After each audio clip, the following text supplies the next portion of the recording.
Saya record pakai ini. Nah,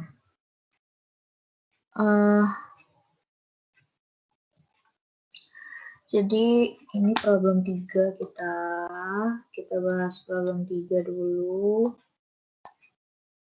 Problem 3.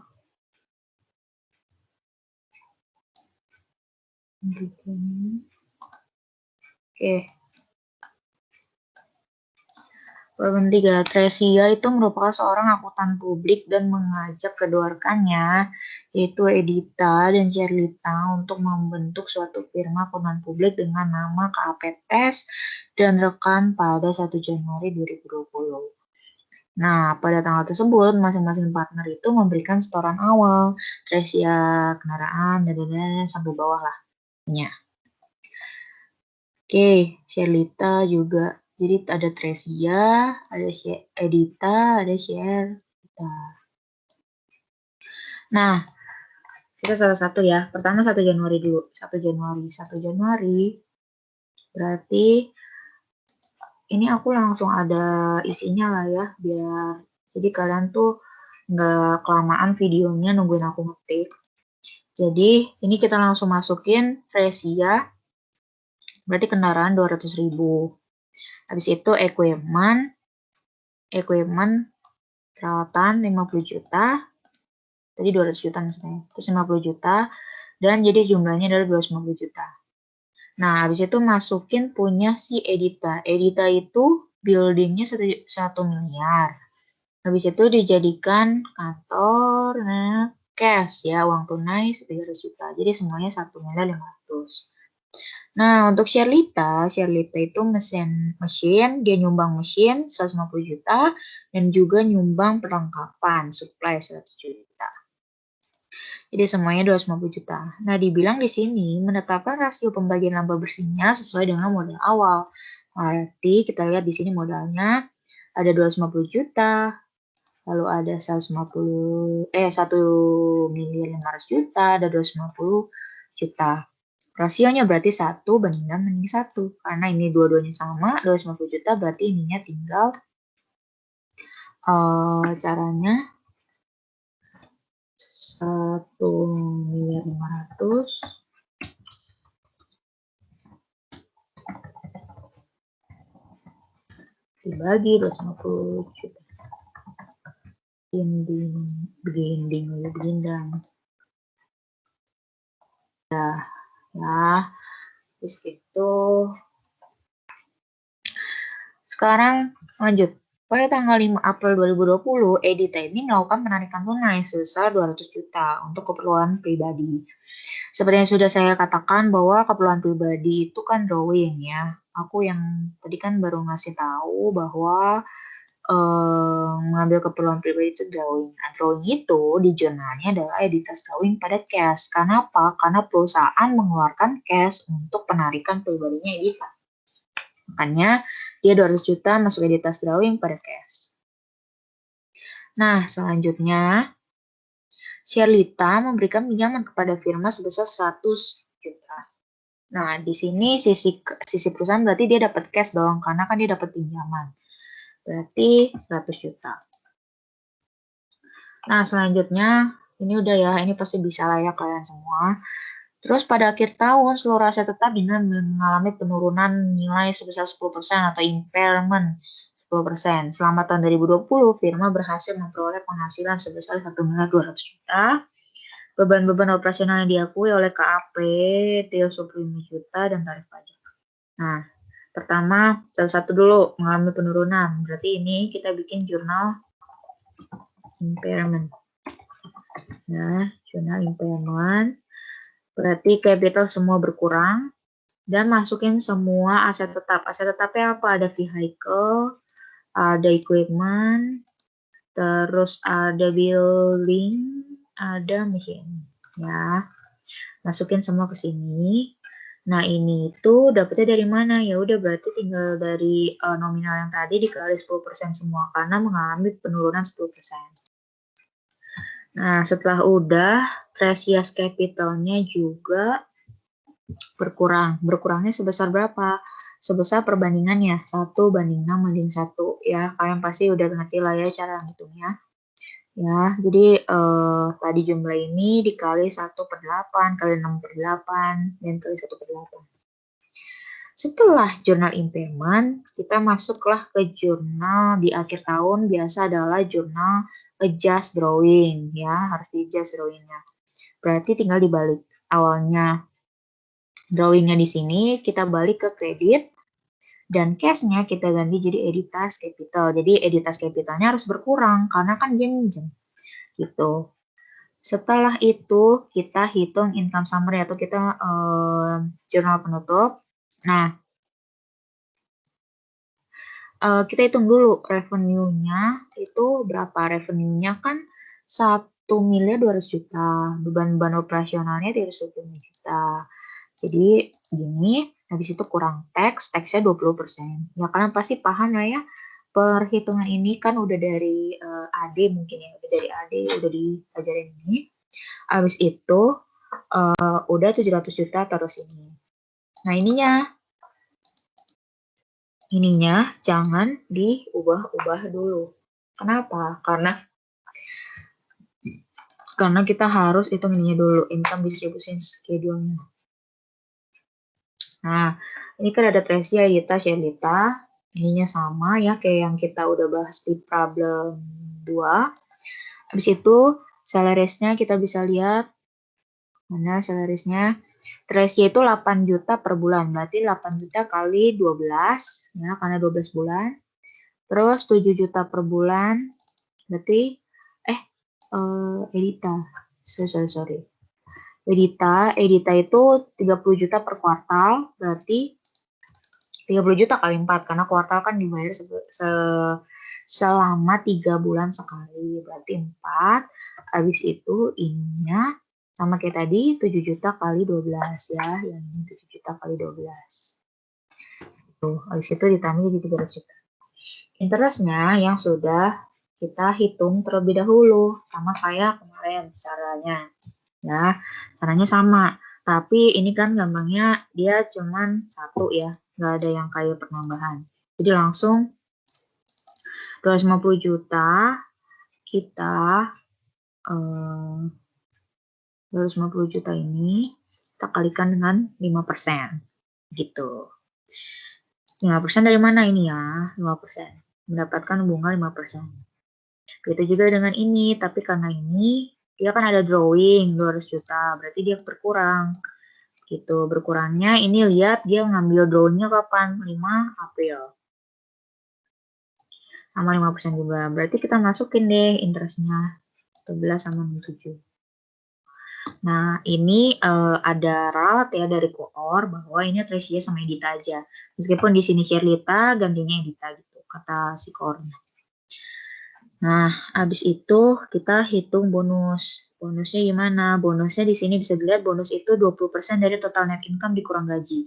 Berarti net income dikurang gaji, dikurang bunga, dikurang bonus. Seperti yang teman kalian tanya, rumus ini tuh nggak pasti. Jadi bisa NI kurang salaries, bisa NI kurang bonus, dan sebagainya. Nah, ini adalah hasil dari penambahan pengurangan NI, kurang salaries, kurang interest ya. Kalian kurangin aja ini NI-nya, kalian kurangin, kurang salaries, kurang interest ya. Kalian kan tadi udah pada paham. Terus kali 20%. Di situ kurang 0,2B, 0,2B atau 0,2 bonus ya.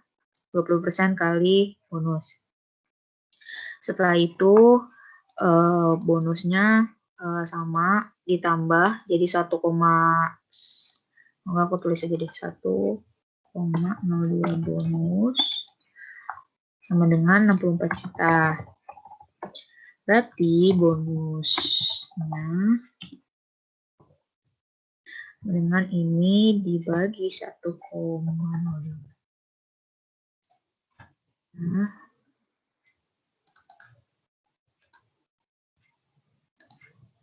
oke.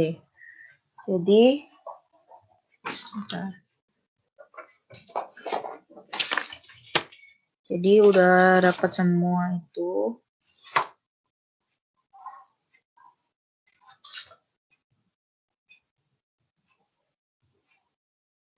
Kok 1,02 sih? 1,5. Pantesan kok aneh. 1,2. Ya, 53,333. Nah, setelah itu kita udah dapat ini. Berarti tinggal kita masukin ke sini. Bonusnya adalah 5333.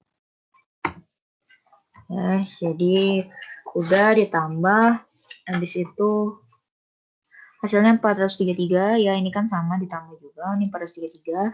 Ini dari net income tadi, net income mana tadi? 700. Oh, ini 700 juta. 700 juta kurang ini berarti masih ada kelebihan, dia bisa menambah modal gitu. Karena keluar duitnya segini, tapi ada duitnya segini, berarti dia bisa menambah modal. Terus tinggal ditambahin. Nah, ini yang baru kalian jurnal taruh sini gitu. Income summary pada kapital. Begitu. Nah, setelah itu kita masuk ke tahun berikutnya. Tahun berikutnya itu ada 4 Januari 2021, Stella ikut bergabung ke dalam KPTS dan Rekan dengan menyetorkan uang tunai 4.540 juta. Berarti boleh aja langsung jurnal 540 juta. Untuk mendapatkan kepemilikan sebesar 20%. Oke, karena ini goodwill method, maka kita harus hitung dulu. Teresias capitalnya 371, dapat dari mana? Nih, kalian tambah kurang semua yang ada Teresias capital ini, terus ditambah dikurang ini, impairment dikurang ya. Terus ditambah ini, net income. Jadilah ini. Sama yang ini juga. Ini ada edita, ini drawing, dia berkurang. Terus dia berkurang impairment. Terus dia dapat income. Itu ini Sherlita, itu dikurang impairment, ditambah net income. Maaf. Jadi 2340. Nah, amount investnya itu 540 juta. Jadilah segini, segini. Itu. Ya, udah dapat ini BV ya. BV. Nah, ternyata lebih besar si BV nih. Berarti new partnernya gain. Dan kita bisa bikin goodwill-nya gimana caranya. Kalau new partner gain seperti yang kita udah belajar di problem 1, kalau new partner gain itu berarti old capital dibagi 100% kurang persen orang baru. Nah, old capitalnya problem 4 sih. Old capitalnya kan tadi 2 juta 340 juta ya, 2 miliar 340 juta, lalu dibagi dengan 80%. Jadi 100% dikurang 20%, karena dia kan mintanya kepemilikannya 20% nih. Itu, jadilah segini. Itu 2 miliar 880 juta itu didapat dari sini ya. Dari sini jumlah kalau si capital baru udah masuk atau total capital real yang udah kita ya.